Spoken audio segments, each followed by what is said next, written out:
Welcome to my channel. This is Bruce the Boss, and this is going to be an update to a story I did or a video on the U.S. airstrikes on the Syrian-Iraqi border against Iranian-backed militias supposedly over the weekend. By the way, if you're not yet subscribed to my channel, go ahead and smash on that subscription button. Your subscriptions mean a lot in fighting against the algorithm that is suppressing alternative information and news. Like this video, comment on this video. Again, your interactions mean a lot. Now, back to the story. If you have not heard, the Biden White House just authorized, or not just, but authorized airstrikes against these facilities in Syria and Iraq along the border against what was proposed to be Iranian-backed militia.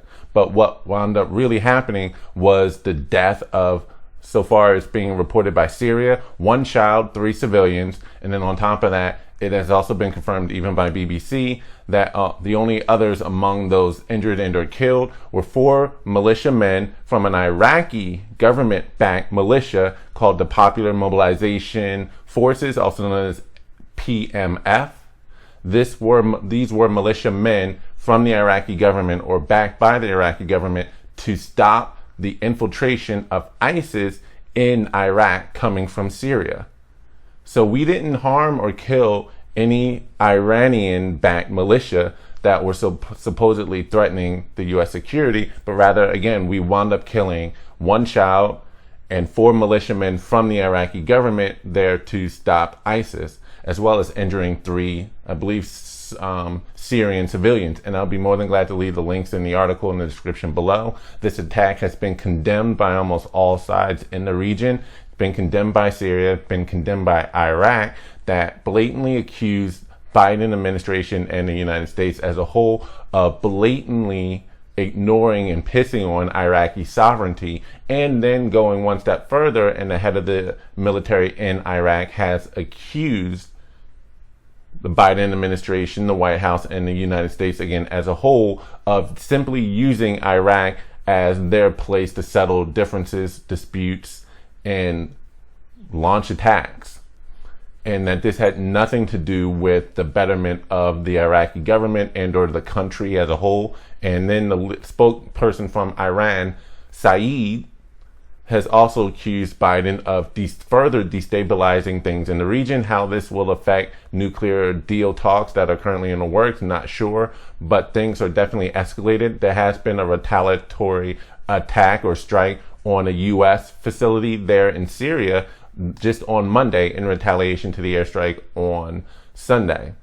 No reported injuries or deaths from that attack. It has not been confirmed where the attack came from. It is believed to have been from, or it's been reported by the United States, for whatever that's worth, that the rocket attack came from the very same Iranian-backed militia that they were supposedly targeting, but there's been no confirmation on where it actually came from, who it came from.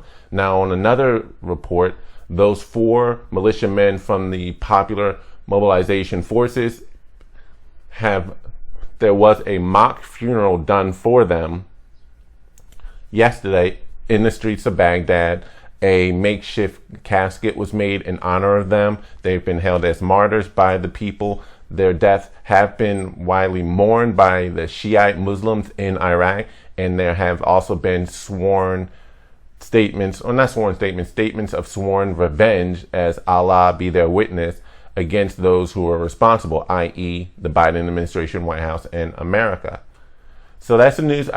It does seem to be getting underreported, at least the whole story. You can find parts of it on mainstream media news, at least our airstrike and maybe the counter, but not in greater detail regarding civilian deaths, as well as the death of the Popular Mobilization Forces militiamen from Iraq that were there to stop ISIS. So just wanted to report that, make sure you're aware of what's going on. This would be the 2nd airstrike attack by the Biden administration in just 5 months, or in the 5 months he's been officially in office in the Syrian area. Is he just now continuing the destabilization efforts made by all of the previous administrations? And this is going all the way back to the Wolfowitz Doctrine as well, instituted by Paul Wolfowitz, I believe Secretary of State, going back to 1992, which was all about putting America's footprint all over the world, as well as their influence by any means necessary. Why are we even still in Iraq to begin with? Again, the U.S. is claiming that they've been there to help support the Iraqi government and defend against terrorists and or ISIS, but it seems as though we're definitely overstepping our bounds. They're also stating as the reason behind the initial attack, I have to at least tell their side of the story, was that they're just retaliating against previous drone strike attacks, specifically that have hit about 4 or 5 U.S. facilities there in the region since April. But again, this is the same country, same government, same division that once said that there were definitely WMDs in Iraq, which was the whole reason why we're there in the first place, going back to 2003, 2004. So take that for what it's worth, but they're claiming that they were retaliating. But I find it funny that the only people that got hurt and or killed was one civilian, one child, and 4 militiamen from the Iraqi government there to stop ISIS, as well as a couple of civilians who were injured. No Iranian-backed militia whatsoever. So that's the story. This is Bruce the Boss Brooks. Thank you for visiting my channel. Again, if you're not yet subscribed, go ahead and smash on that subscription button, like this video, comment on this video, share this video, let the story be put out there and known of what's actually happening, being perpetrated by our own government in terms of the de-escalation efforts happening in the Middle East, what we're doing, which is wrong. And if it was done by any other country, they'd be labeled as terrorists and or war criminals. We need to be able to hold this government. It doesn't matter who's in, whether it's Trump or Biden, Obama, Bush, Clinton, whomever. We have to hold all of them accountable for their foreign policies and actions, and for the people, innocent people that are getting caught in a crossfire and killed.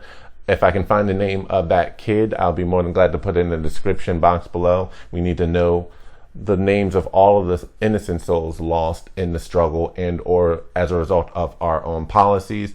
I'll leave a link in the description box at the very least for the articles talking about the stories and the civilians killed. This is Bruce the Boss Brooks, and I'm out. Peace.